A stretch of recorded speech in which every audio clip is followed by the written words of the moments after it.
Good morning. My name is Tim Morphew, and I'm bringing you the message this morning on John 2, 1 through 11. Thank you very much to our accompanist, Wanda Miller, and our technician, Dean Beery, and to each of you worshiping with us in person or by technology.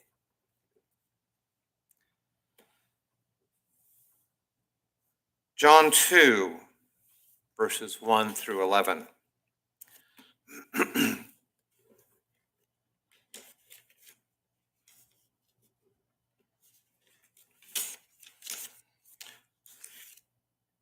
On the third day, there was a marriage at Cana in Galilee, and the mother of Jesus was there. Jesus also was invited to the marriage with his disciples. When the wine gave out, the mother of Jesus said to him, "They have no wine." And Jesus said to her, "O woman, what is that to you or to me? My hour has not yet come." His mother said to the servants, "Do whatever he tells you." Now 6 stone jars were standing there for the Jewish rites of purification, each holding 20 or 30 gallons. Jesus said to them, "Fill the jars with water." And they filled them up to the brim. He said to them, "Now draw some out and take it to the steward of the feast." So they took it.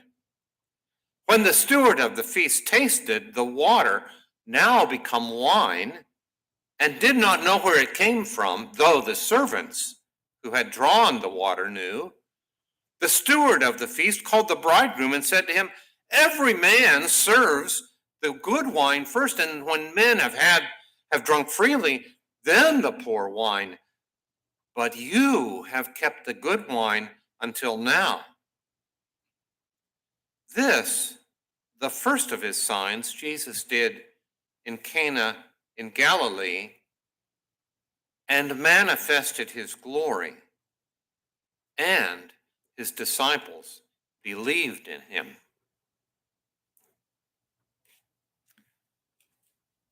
I don't know if this is more a girl thing or a woman thing than a guy thing, but anybody who surfs through the TV channels has at least surfed past such wedding dramas as Say Yes to the Dress, My Fair Wedding, Platinum Weddings, Bridezillas, A Wedding Story, Four Weddings, I Found the Gown. If I pulled up my phone right now and just Googled wedding reality shows, there would be 20 or 30 of them.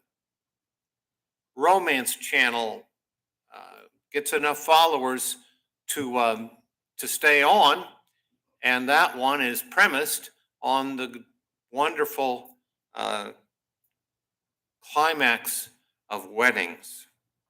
Why so many reality shows focused on weddings?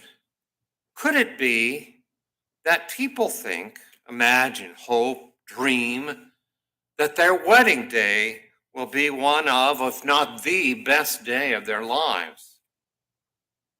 A wedding day, you know, is invested with an abundance of hopes.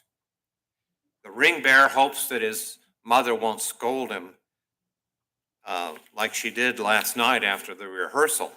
Flower girl hopes that the ring bearer will hold her hand and escort her nicely down the aisle. Best man hopes that he won't drop the rings like he did at the rehearsal last night.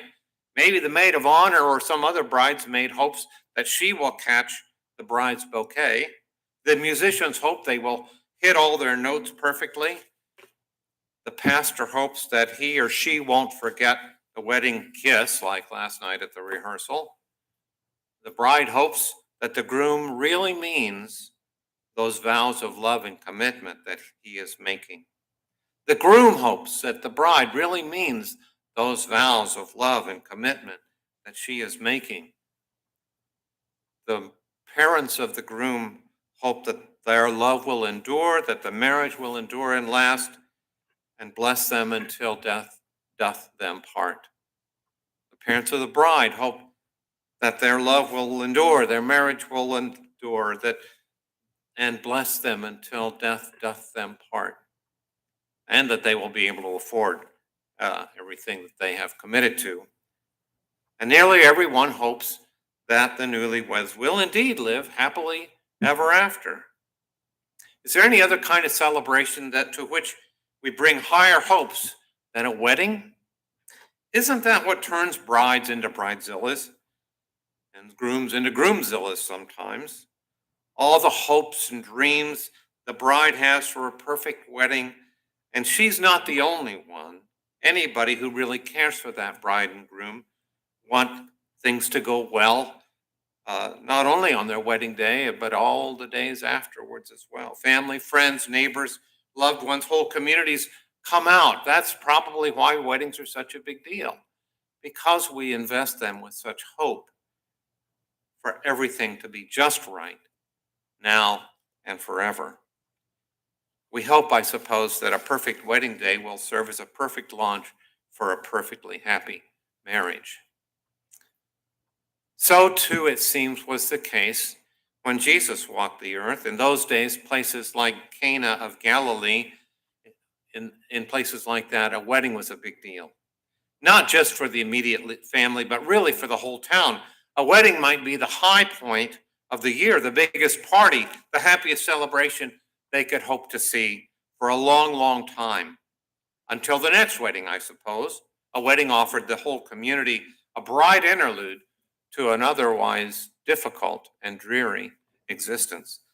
In those days, a couple wouldn't run away and get married on a weekend getaway or take a long lunch and get married by a justice of the peace.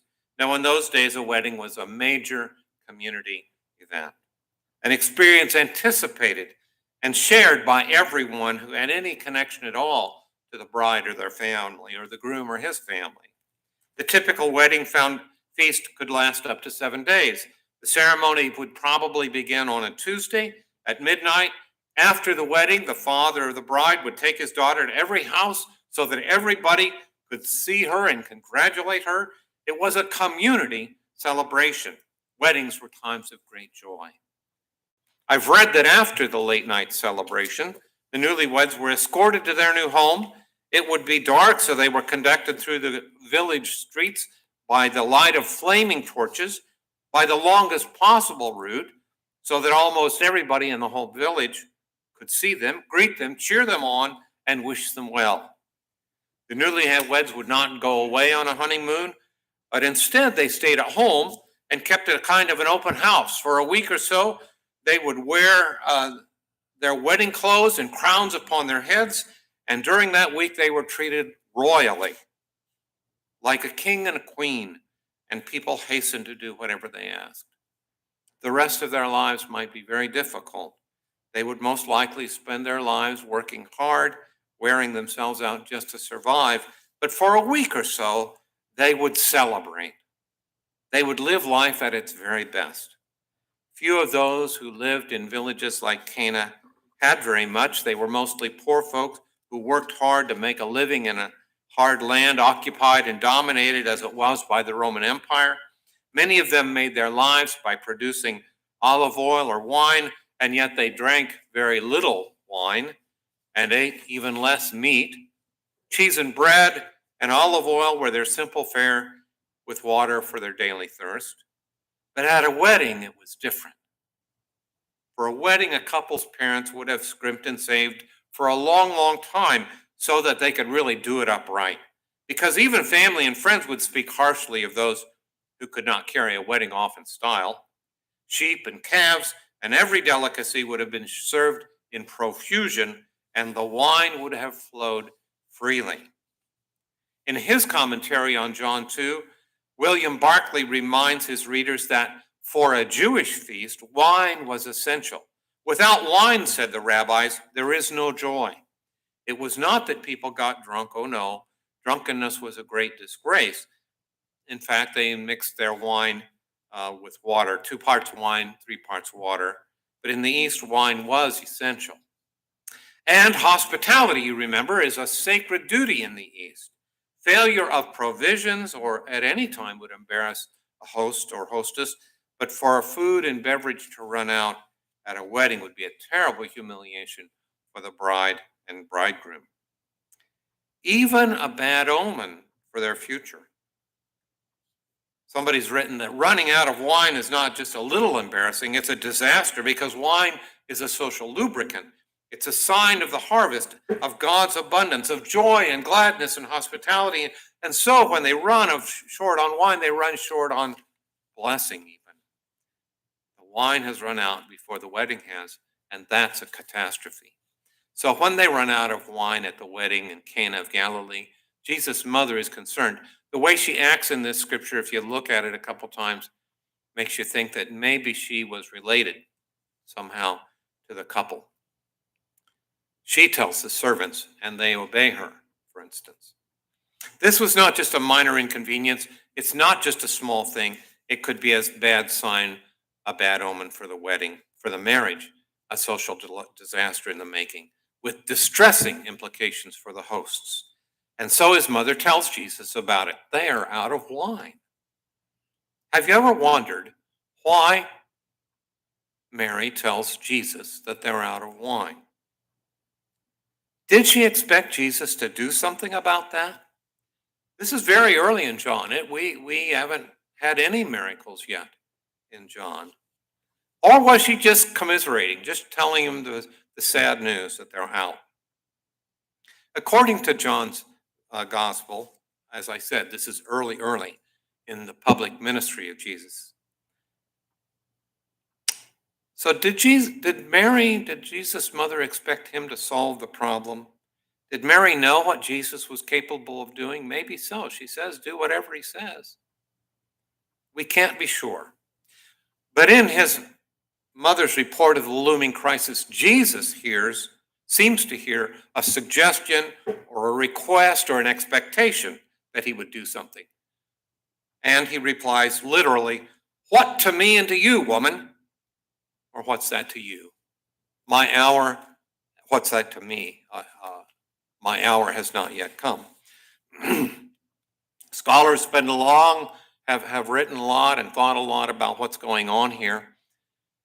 My hour has not yet come, he says. What does Jesus mean by that? Well, if you look up the word hour in a concordance or in your Oremus online concordance, you'll notice that Jesus refers to his hour or the hour at other times in John's gospel. In John 12:23, for instance, where Jesus declares, "The hour has come for the Son of Man to be glorified." But here he says, "Not yet." Jesus seems to have been concerned about timing. Whose timing? Not his timing, God's timing. Jesus didn't want to rush God, get ahead of God's schedule, but only to stay within God's plans and purposes for him. Jesus wanted to stay attuned to God's schedule.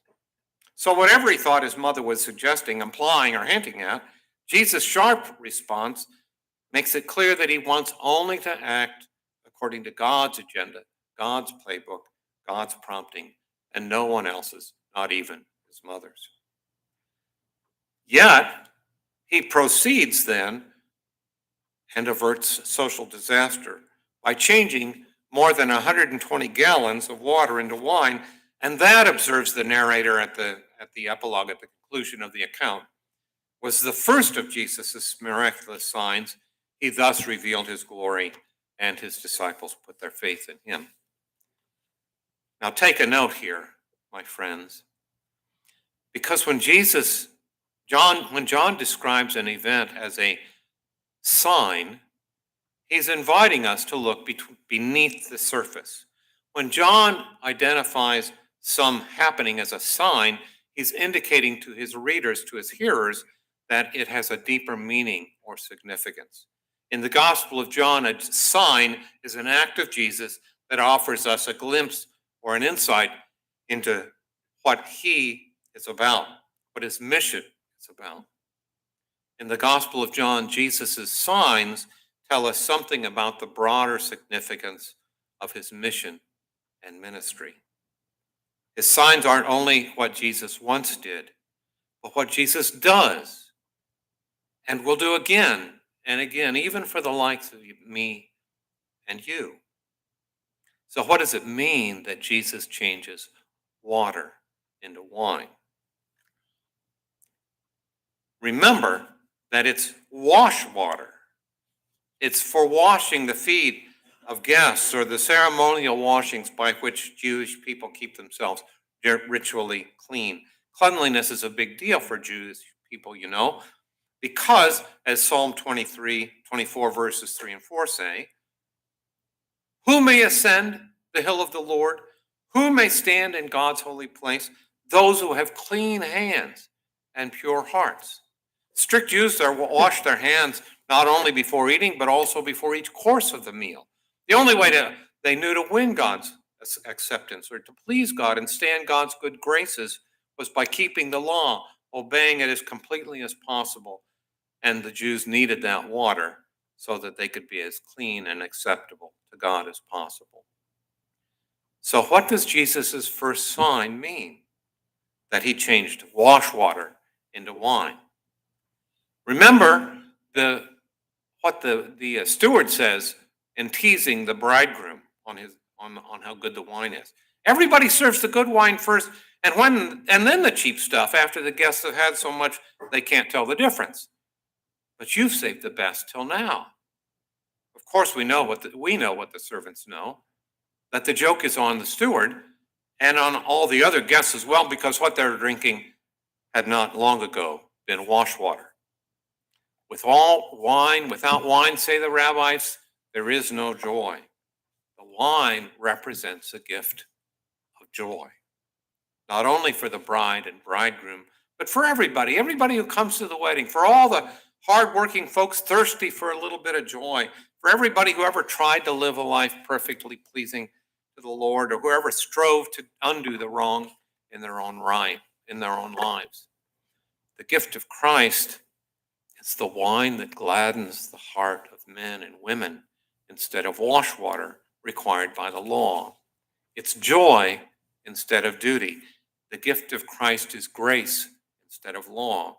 And grace in great abundance, 120 gallons or more. More wine, more gladness than a wedding party could use up.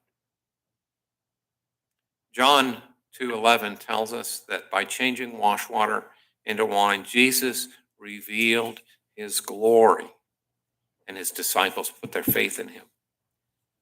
There's more to this miracle than is on the surface. A wedding might be the high point of the year for the community, but there is more to it than that. Because people bring such high hopes to a wedding, because we, like them, are people hoping and yearning for a better day, a day when things go as promised, a day when things turn out right for everybody, a day when God's kingdom comes and God's will is done on earth as it is in heaven.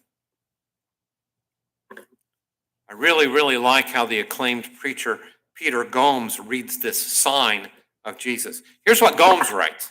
He says, the miracle is found in the transformation not of the water into wine, but of the future.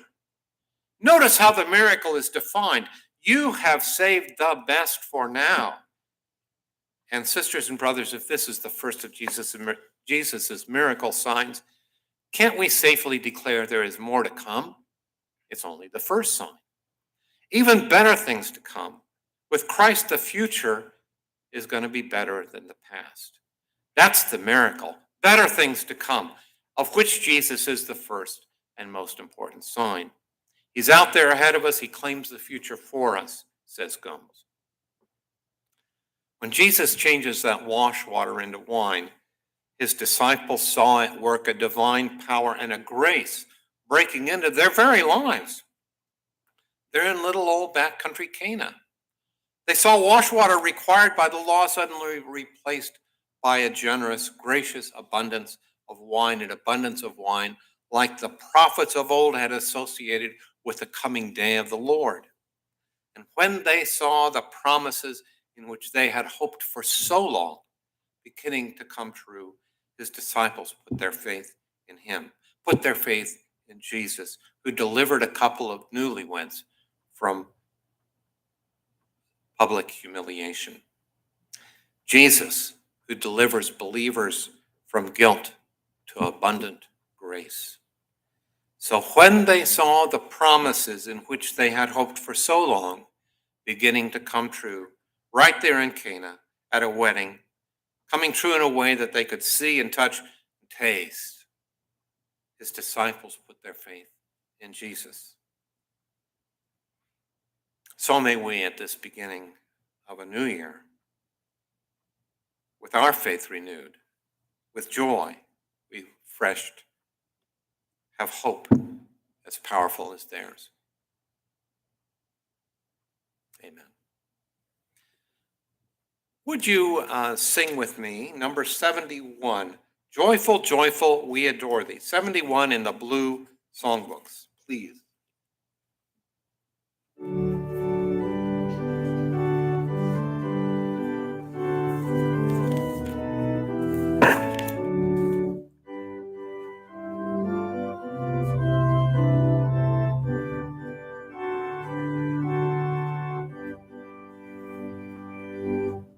Joyful, joyful, we adore thee, God of glory, Lord of love.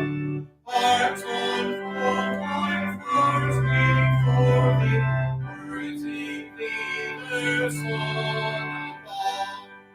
Melt the clouds of sin and sadness, drive the dark of doubt away.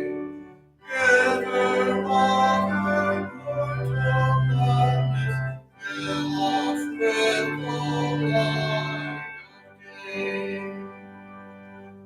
All thy works with joy surround thee,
mortals join the mighty chorus, which the morning stars began.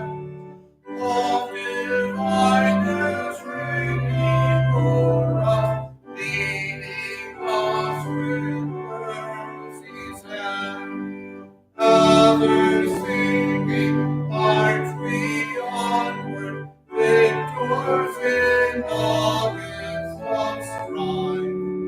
Joyful music lifts us onward in the triumph song of life.